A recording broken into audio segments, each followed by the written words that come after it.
Time now for our Life and Info segment, where we take a look at information that we hope is useful for your daily life. Now, over the last few months, gaming addiction has been a hot topic of debate all over the world after the WHO classified it as a mental disorder. Here in Korea, where online gaming is a popular pastime, not just for kids and teenagers, but also adults as well, gaming addiction has already been recognized as a growing problem.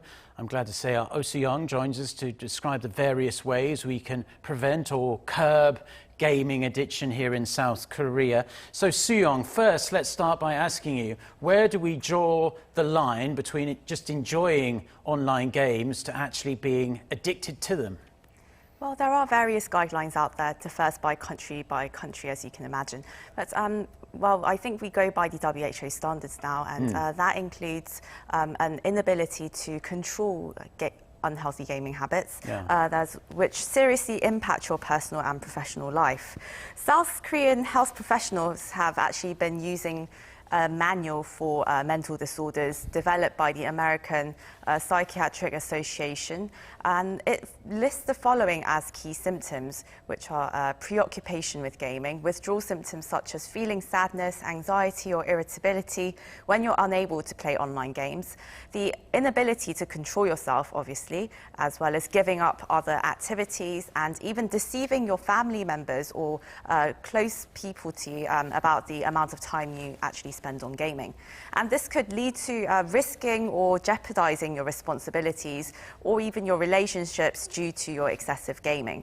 So if 5 or more of these symptoms occur within a year, then you are considered addicted. Okay, so those are the signs to look out for. In these days as well, it's so easy. You get bored of one game and you just search through all the other games on your phone, and you can start playing another game, get bored of that, and then go to another game. So it's not like the old days where you had to stick with the same game until your parents could buy you a new one. But is it a situation where you are predisposed to gaming addiction, or is it something that anyone can really develop?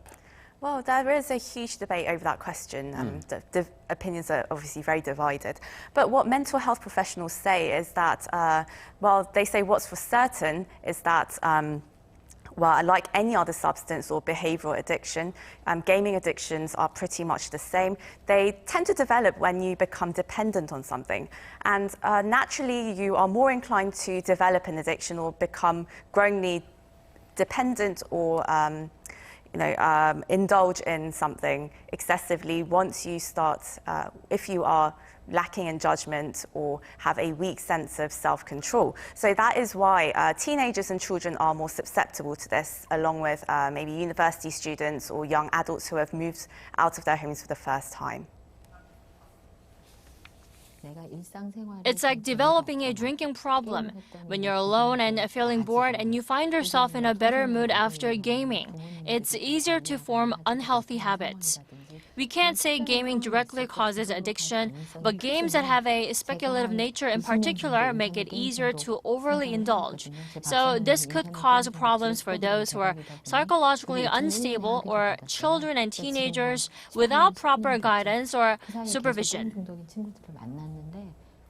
Yeah, myself as a father of 2 young boys, I really see this as a big problem. We have a rule in our house where we limit it to 1 hour per week. But some other parents we speak to, they just let their children play with the smartphone and they're on it for hours on end. So potentially I could see this problem getting even worse. Let's hope not. But if you are concerned that you may have developed a gaming addiction or someone you know, what are the ways that you can potentially overcome it? Well, like you do with your children, if you can contain it, if you haven't fully developed it yet, then controlling the time you spend on gaming is very important. But then if you feel like you have developed very unhealthy habits, then the first step should be consulting a healthcare professional. And you can do this at your local hospital, or you can check out one of the specialized clinics which are available throughout the country, as you can see on the map. And as for teenagers, the government is running camps for gaming and smartphone addictions.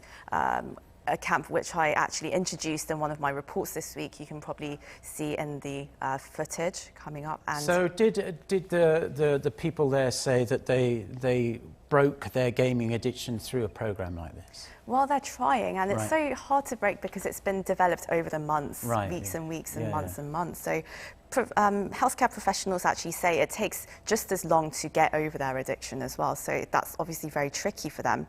And the program itself, it goes up to 4 weeks, so perhaps it's not really enough, but it is a very good start though. It's in the middle of nowhere really, where they're very far away from any kind of internet connection. So it's located in Muju County, Jeollanam-do province. So as you can see, there are various options here available in South Korea, but the critical factors for recovery is setting time limits, as you do with your children, and also trying to regain control over your urges. But this, you really need a very strong support network. It takes time to develop an addiction, and it takes just as much time to recover. Recovery takes a repeated effort, so you need someone to hold your hand and encourage you. That's why we need support from loved ones, therapeutic activities, and psychological supports, as well as help on managing time and gaining self-awareness. Well, we know that battling any addiction is never easy, and gaming addiction is right up there, unfortunately, in this modern world we live in. But it's good to know there are health professionals out there and centres where people can go to if they really think they have a big problem. And if you also want more immediate support, go and see a family member or make sure they try and restrict your time on games.